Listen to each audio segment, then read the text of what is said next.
கோவையில் துணை ஜனாதிபதி கூட்டத்தில் இளைஞர்கள் அத்துமீறிய நிலையில் போலீசார் இதுகுறித்து வழக்கு பதிவு செய்து அந்த இளைஞர்களிடம் விசாரணை செய்து வருகின்றனர்.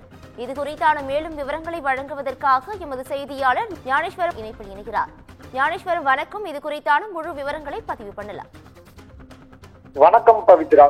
கோவையில் துணை ஜனாதிபதி நிகழ்ச்சி கூட்டத்தில் போலீஸ் பாதுகாப்பை மீறி ஸ்கூட்டரில் புகுந்த இளைஞரால் சிறிது நேர பரபரப்பு ஏற்பட்டது. துணை குடியரசுத் தலைவராக பொறுப்பேற்ற பின் சி.பி. ராதாகிருஷ்ணன் இன்று முதல் முறையாக கோவை வந்தார். இந்நிலையில் குடியரசு துணைத் தலைவர் சி.பி. ராதாகிருஷ்ணன் வருகையை ஒட்டி கோவை மாநகராட்சி அலுவலகத்தில் அமைந்துள்ள மகாத்மா காந்தி சிலைக்கு மாலை அணிவித்து மரியாதை செலுத்த வந்தார்.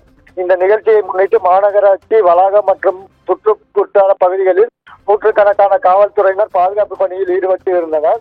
இந்நிலையில் பாதுகாப்பை மீறி 2 இளைஞர்கள் இருசக்கர வாகனத்தில் அத்துமீறி உள்ளே நுழைந்ததால் அச்சநிலை ஏற்பட்டது. உடனடியாக காவல்துறையினர் துரத்தி சென்று அவர்களை மடக்கி பிடித்தனர்.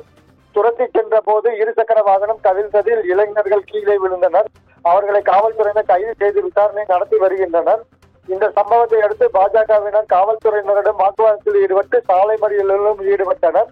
பின்னர் நிலைமையை கட்டுக்குள் கொண்டு வரப்பட்டது. இது குறித்து பின்னர் செய்தியாளர்களிடம் பேசிய குடியரசு துணைத் தலைவர் சி.பி. ராதாகிருஷ்ணன், எனக்கு கோவை மக்கள் பாதுகாப்பு ஏற்பாடுகள் எந்த குறைபாடும் இல்லை என தெரிவித்துள்ளார். சம்பவம் தொடர்பாக கோவை மாநகர காவல்துறையினர் மேலும் விசாரணை மேற்கொண்டு வருகின்றனர். பவித்ரா, கூடுதல் விவரங்களுக்கு நன்றி ஞானசேகரன்.